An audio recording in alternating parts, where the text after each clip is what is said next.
The massive ships appeared without warning on a clear Tuesday morning in July 2089. One moment the skies above major cities were empty, and the next, 7 gleaming vessels hung in the air like silver teardrops, each nearly 2 kilometers long. People stopped in the streets and looked up. Cars halted on highways.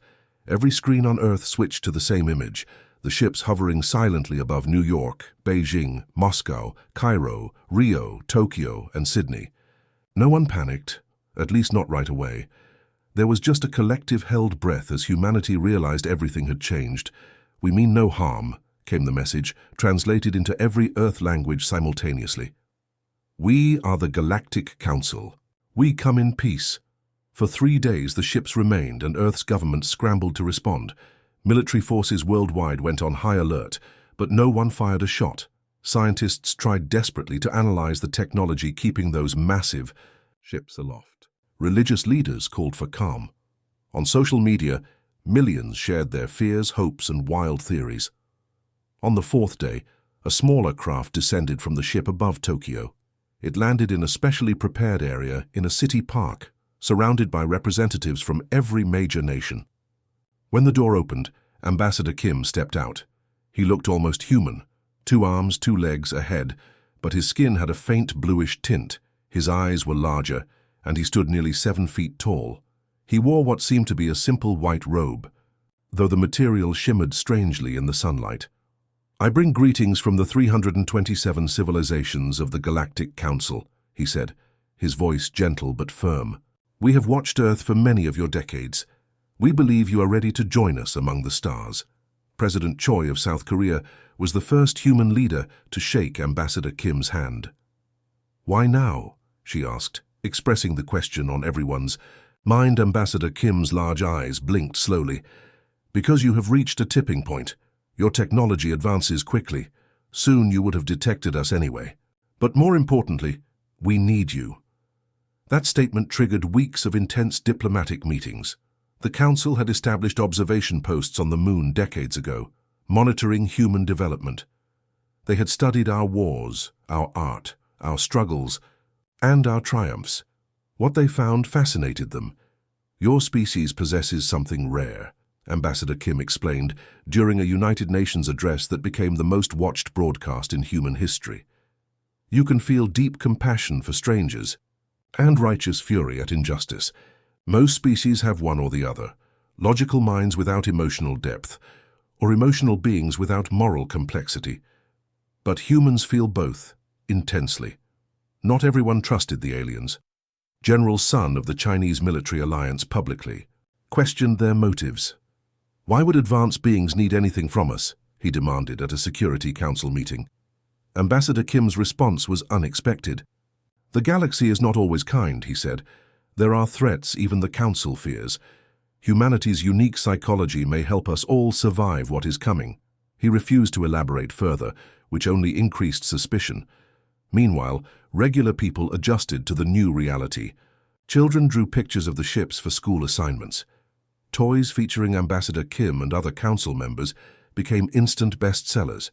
Religious communities debated what alien life meant for their beliefs.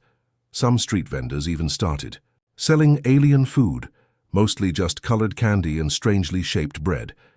The first human delegation to visit a council ship included Dr. Park, a quantum physicist, Mr. Tanaka, a cultural anthropologist, and Ms. Singh, a diplomat. Their video feed showed technology beyond human understanding, rooms that changed shape at will, beings of various forms moving through corridors, and viewing screens showing distant worlds. "They have faster-than-light travel," Dr. Park reported, excitedly. "And they've offered to share some of their technology with us, but the Council made it clear there would be limits. Some knowledge must be earned slowly," Ambassador Kim explained. "We will not give you weapons. We will not give you technology that your society is not ready to handle responsibly." This created tension. Some nations demanded equal access to alien technology. Others worried about how such technology would change human society. Private companies scrambled to position themselves as partners in the new diplomatic reality. By the end of that first year, small council outposts had been Established in 12 locations around Earth, human scientists began limited exchange programs with alien researchers. The first 100 human visitors to the Moon's Council base returned with stories of wonders beyond imagination. But beneath the excitement ran an undercurrent of caution. Intelligence agencies from major powers worked overtime trying to learn the Council's true intentions. Military leaders quietly developed contingency plans. Ambassador Kim and his team seemed sincere, but they clearly held back information. "We're taking baby steps into a universe that's been running for billions of years," President Choi told the world on the one-year anniversary of first contact. "We must proceed carefully, but we must proceed. Humanity will not turn away from the stars now that we know what's waiting for us out there." Ambassador Kim stood beside her at that ceremony, his tall figure now familiar to every human on Earth. "The Council welcomes Earth's caution," he said. "It speaks well of your wisdom. The path ahead is long, but together we will walk it." What no one knew then was just how rocky that path would become. Dr. Lee couldn't sleep. For 3 nights straight, she sat in her lab at the International Space Research Center, staring at her computer screen. 6 months had passed since the Galactic Council arrived, and Earth had changed forever. As head of the Xenobiology Division, Dr. Lee had access to the medical data the Council had shared, information about dozens of alien species, their biology, their diseases, their cures. But something wasn't right. "You're still here?" her assistant asked, bringing her a cup of coffee at 2 a.m. "You should go home." Dr. Lee rubbed her tired eyes. "Look at this," she said, pointing to her screen. "They gave us this file on Arterian biology last week, but there's hidden data embedded in it. It had started with a small mistake, a file that wouldn't open properly. Dr. Lee had written a program to repair it, and that's when she found the hidden layers. Data about humans, thousands of genetic samples collected without anyone's knowledge." "How did they get these?" her assistant whispered, eyes wide. That question launched a quiet investigation. Dr. Lee brought in only people she trusted completely. Dr. Kim from genetics, Dr. Han from data security, and Colonel Joe from military intelligence. Together they dug deeper. The truth was shocking. The Council had been collecting human DNA from garbage, from hair samples, even from the air in rooms where humans had gathered. They had detailed genetic profiles of over 20 million people, including almost every world leader. "But why?" Dr. Han asked during one of their secret meetings in Dr. Lee's basement. "What do they want with our genetic information?" Colonel Joe had been quiet until then. Now he spoke. "It's not just genetics, they're studying our weapons too." He showed them what military intelligence had discovered. The Council had satellites mapping every military base on Earth. They had collected data on all human weapons systems. They had even run simulations of how Earth's militaries would respond to various attack scenarios. "They're preparing for war," Colonel Joe said flatly. Dr. Lee wasn't convinced. "Or they're just being careful. Wouldn't we do the same?" The group debated for hours. Should they go public, tell the world governments, or confront the Council directly? They decided on the direct approach. Dr. Lee requested a private meeting with Ambassador Kim at the Council's Tokyo outpost. The meeting took place in a small room with walls that shifted colors slowly, blue to green to purple and back again. Ambassador Kim sat across from Dr. Lee and Colonel Joe, his large eyes unblinking. "We know what you've been doing," Dr. Lee said, placing a tablet on the table between them. "Collecting our DNA, studying our weapons, running war simulations. We want to know why." For a long moment, Ambassador Kim was silent. Then he sighed, a very human gesture that seemed odd coming from his alien form. "Not all Council members welcomed the decision to contact Earth," he said finally. "Some fear you. Fear us." Colonel Joe laughed without humor. "Your technology is centuries beyond ours." Ambassador Kim's eyes shifted to a darker blue, a sign of sadness they had learned. Technology isn't everything. Humans are unpredictable, passionate. You feel things deeply. You fight for beliefs. Most species in the Council make decisions based purely on logic and survival. He touched the tablet, bringing up images of human history, wars, revolutions, protests. "Many Council races find this terrifying," he continued. They see your capacity for violence, your willingness to die for causes. They wanted to understand your biological makeup to see if there was some genetic factor that could explain it. Others wanted to assess the actual threat you might pose. Dr. Lee leaned forward. And what do you think, Ambassador? I believe humanity's passion is your greatest strength, not a weakness to be feared. I've argued this in the Council, but I am outvoted sometimes. He admitted that a faction within the Council, led by the Doraxians, an ancient and powerful race, had advocated for Earth's containment. They wanted to limit human expansion, restrict access to advanced technology, perhaps even modify human genetics over generations to make us safer.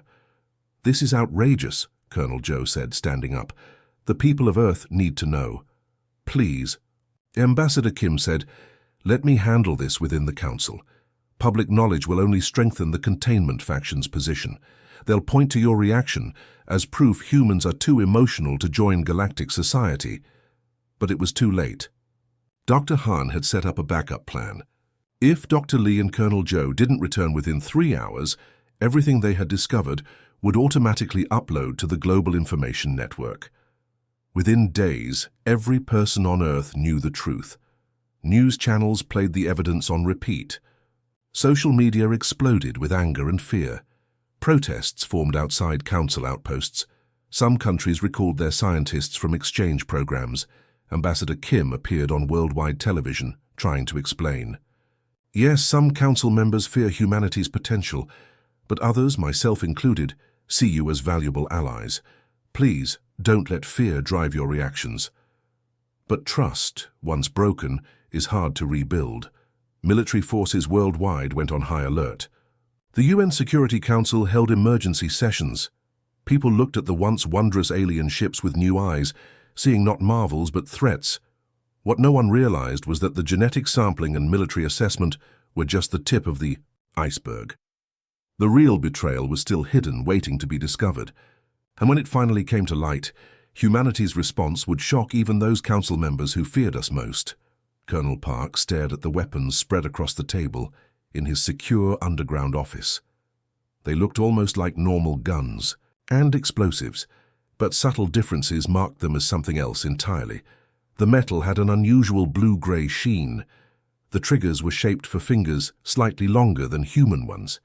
And most telling of all, tiny symbols etched into each weapon matched those used on council technology. Where did these come from?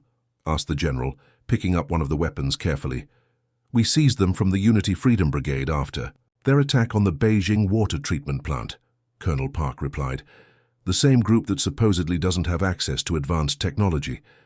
For weeks, Colonel Park had been tracking an alarming pattern. Extremist groups across the globe, those opposed to alien contact, were suddenly better armed and better organized. Attacks had increased by 300% in just 2 months. Governments were being forced to focus on internal security rather than council activities. It makes no sense, said his intelligence officer. Why would the council arm the very people who hate them most? Colonel Park's eyes narrowed. Because chaos serves their purpose. While we're busy fighting each other, we're not watching them. He pulled up a map on the large screen. Red dots appeared across all major oceans. These are unusual temperature and current variations my team has detected. They match exactly the patterns described in the Council's technical documents about deep-sea mineral extraction. His team had deployed underwater drones to investigate. The footage was unmistakable. Council vessels, smaller than their spaceships but clearly of the same design, hovering over the ocean floor. They used some kind of energy beam that separated rare minerals from the seabed without disturbing the sea. Surface waters. No humans would notice unless they were specifically looking for it. They're mining our planet without permission, the general whispered. What are they taking? Analysis showed they were extracting elements rare in the galaxy, but relatively abundant on Earth. Iridium, rhodium, and certain isotopes of thorium. Elements crucial for their faster-than-light technology. So they arm our enemies to create distractions while they steal our resources, the general concluded. We need to take this to the highest levels immediately. An emergency United Nations Security Council meeting was called. Representatives from every major nation gathered in New York. The atmosphere was tense as Colonel Park presented his evidence.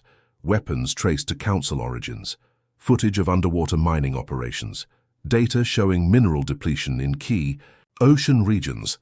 Ambassador Kim arrived with 3 other Council representatives, tall figures with varying skin tones of blue and green. They sat silently as humans laid out the case against them.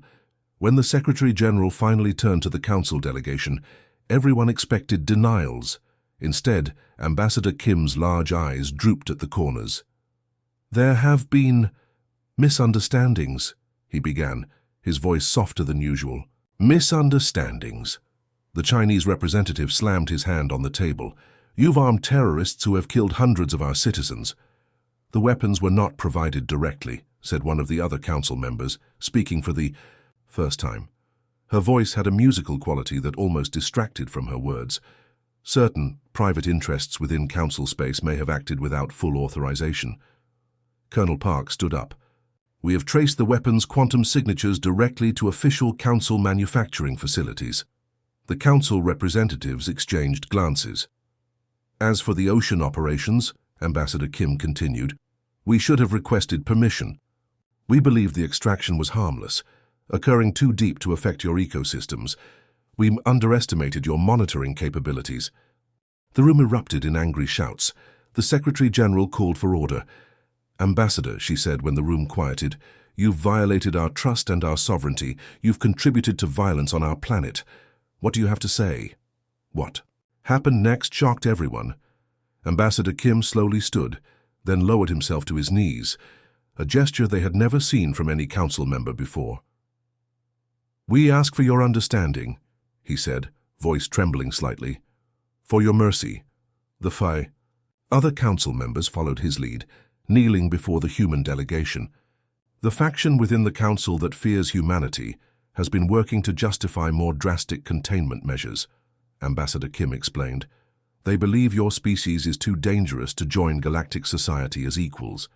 Those of us who see humanity's potential have been fighting this view, but we are losing ground." "So you decided to prove them right?" asked the French representative, her voice cold. "By making us fight among ourselves?" "It was not meant to escalate to violence," said the musical-voiced council member.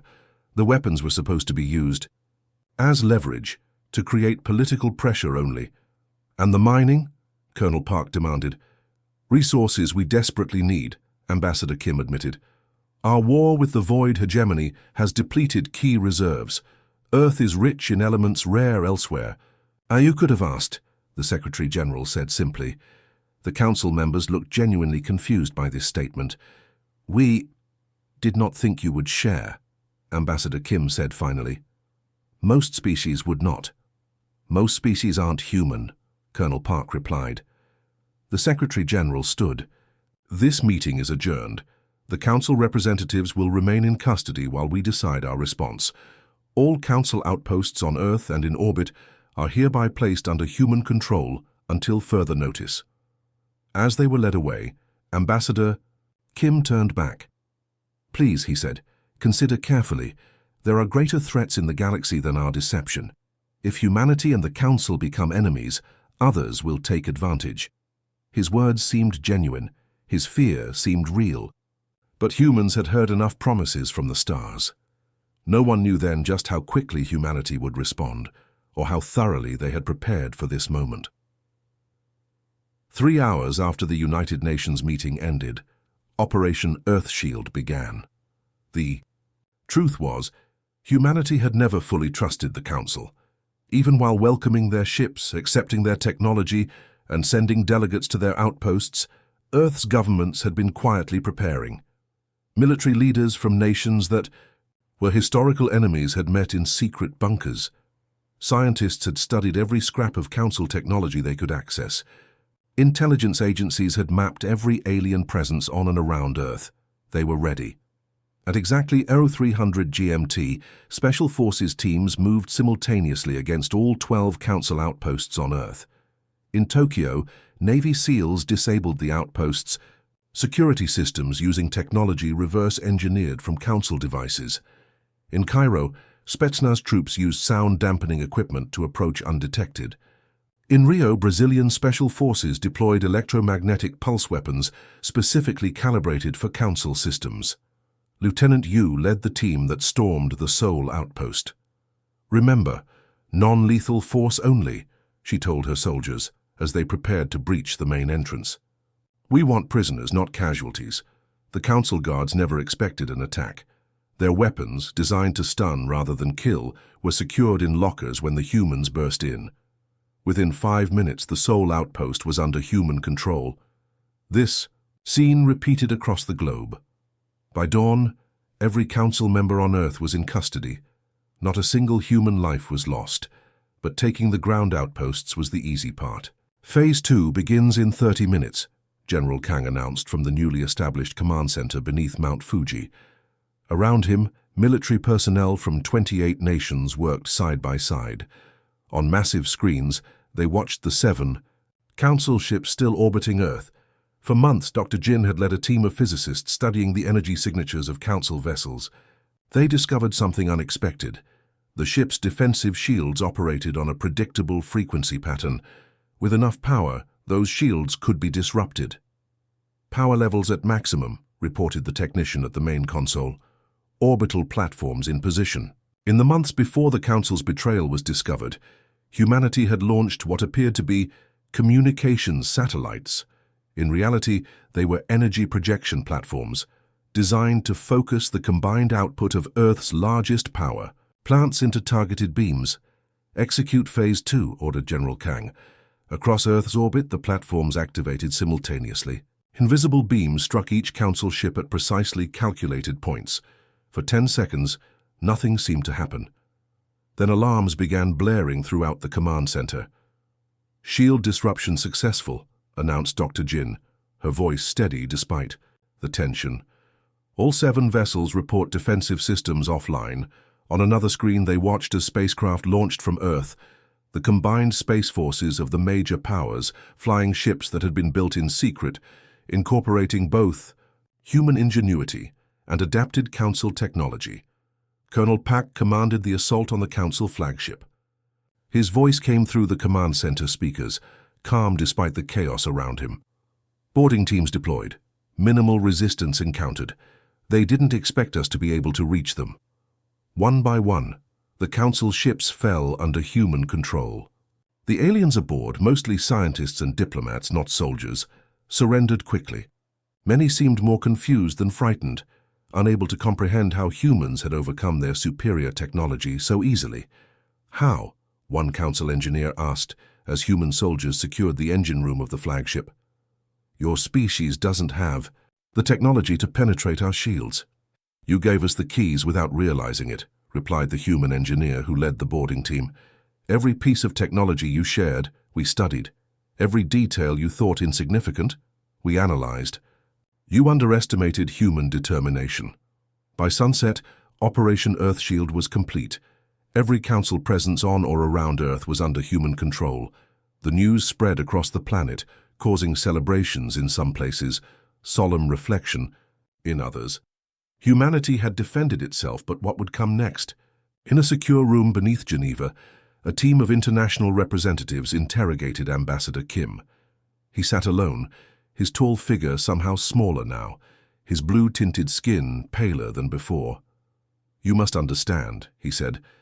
"The Council has never encountered a response like this. No species has ever moved so quickly, so efficiently." "You betrayed us," replied the chief interrogator simply. "Did you expect us to do nothing?" "We expected anger, diplomatic protests, perhaps limited military actions against ground outposts. Not this." Ambassador Kim gestured vaguely around him. "Not the complete neutralization of our presence in a single day." "Then you don't understand humans at all," said Dr. Lee, who had been brought in as a consultant. "When we're attacked, we don't just respond, we make sure it can never happen again." What truly shocked the Council representatives wasn't just that humans had overcome their technology. It was the cold, methodical efficiency with which the operation was executed. There was no rage in the human actions, no emotional outbursts, or unnecessary violence, just precise, coordinated movements like a surgeon removing a tumor. The Doraxian faction was wrong about you, Ambassador Kim said quietly. They feared your emotions would make you dangerous. They never considered that your true strength might be your ability to set emotions aside when necessary. As night fell across Earth, humanity stood united as never before. For the first time in history, all major nations had worked together toward a common goal, and succeeded brilliantly. But the greater challenge still lay ahead, deciding what to do with their victory.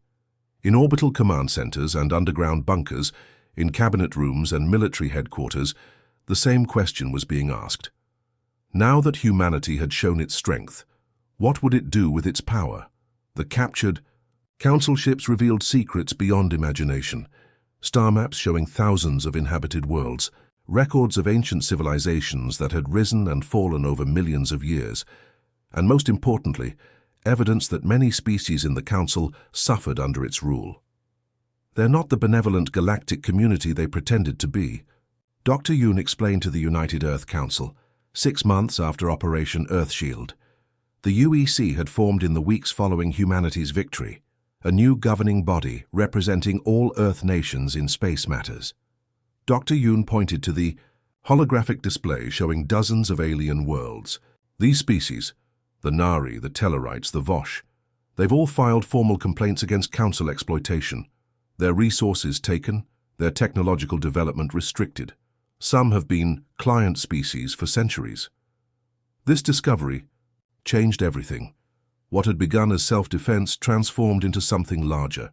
Humanity saw an opportunity not just to protect Earth, but to reshape galactic politics. President Song of the UEC rose from her seat. Then perhaps the galaxy needs an alternative to the Council. The journey from concept to reality wasn't easy. Using captured Council ships, human delegations traveled to nearby star systems, making first contact with non-Council species and establishing diplomatic relations with disillusioned Council members. The first breakthrough came when the Nari, an insectoid species from a water world 12 light-years from Earth, formally requested Earth's protection against Council mining operations. Their ambassador, a 6-limbed being with iridescent wings, addressed the UEC with translator technology. "We watched how you defended your world," the Nari ambassador clicked and hummed. "For 5 centuries we have submitted to Council demands. No longer. We wish to stand with humanity." Over the next year, similar requests arrived from 7 other species. Human diplomats, scientists, and military advisors traveled to these worlds, helping them establish defenses against Council retaliation. Meanwhile, human engineers worked alongside alien counterparts, combining technologies in ways neither had imagined possible. Not everyone on Earth supported these developments. Some argued that humanity should focus on its own security rather than becoming entangled in galactic politics. "We've barely set foot beyond our solar system," argued the Brazilian representative during a heated UEC debate. "Now we're making promises to protect worlds we barely understand?" Admiral Jin, who had commanded Earth's space forces during Operation Earthshield, stood to respond. "If we retreat now, we leave a power vacuum. The Council, or something worse, will fill it. Better we help shape what comes next." 2 years after the Council's betrayal, the Terran Protectorate was formally established in a ceremony on the International Space Station. 22 species, including humanity, signed its founding charter. Its principles were simple but revolutionary. In galactic terms, mutual defense, technological cooperation, respect for sovereignty, and transparent governance. "No species shall claim authority over another," read the first article. "All voices carry equal weight in matters affecting the Protectorate." The Council, weakened by the loss of many member worlds but still powerful, initially dismissed the Protectorate as a temporary alliance of minor species. That changed when the Doraxians, the ancient race that had most feared humanity, suffered a crushing defeat when they attempted to reclaim a Protectorate world. The battle lasted less than a day. Human tactical systems combined with Nari sensor technology and Vosh energy weapons overwhelmed the Doraxian fleet. The message was clear. The Protectorate wasn't just a political alliance, but a military force to be reckoned with. Council representatives requested a summit 6 months later. After weeks of negotiation, the Council formally recognized the Protectorate as a sovereign galactic power. Admiral Choi, who had risen to command the combined Protectorate defense forces, represented humanity at the signing of the new galactic Concordat. The ceremony took place on neutral ground, an ancient space station built by a long-vanished species orbiting a dying star. Representatives from 37 civilizations gathered in the station's central chamber. Some resembled humans closely enough to pass on Earth with minor disguises. Others were so alien that special environmental suits were required for them to breathe the same air. Yet all were equals under the terms of the new agreement. 3 years ago, humanity knew nothing of galactic society. Admiral Choi began her address. Today we help reshape it, not because we sought power, but because we refuse to accept injustice, for ourselves or for others. She looked directly at the Council High Representative, a tall being with crystalline skin that reflected the chamber's lights in rainbow patterns. We responded with fury, not from hatred, but because sometimes fire is needed to forge something stronger. The old order served some well but left many behind. The new order must work for all, or it will eventually fail as well. As the agreement was finalized by thumbprints, tentacle impressions, and various other biological markers of ascent, a new era of galactic history began. On Earth, humans looked to the night sky with different eyes now. The stars were no longer distant, unreachable points of light. They were places, homes of allies and friends, trading partners and fellow travelers, on a journey none could have imagined just 3 years before. "We've only just begun," President Song told the people of Earth in a worldwide address that evening. "There are wonders waiting for us out there, challenges too, but we face them not alone, but as part of something greater, something we helped create." The Galactic Council had pleaded for mercy, humanity had responded with fury, and from that fire something new and better had emerged, a future where Earth stood tall among the stars.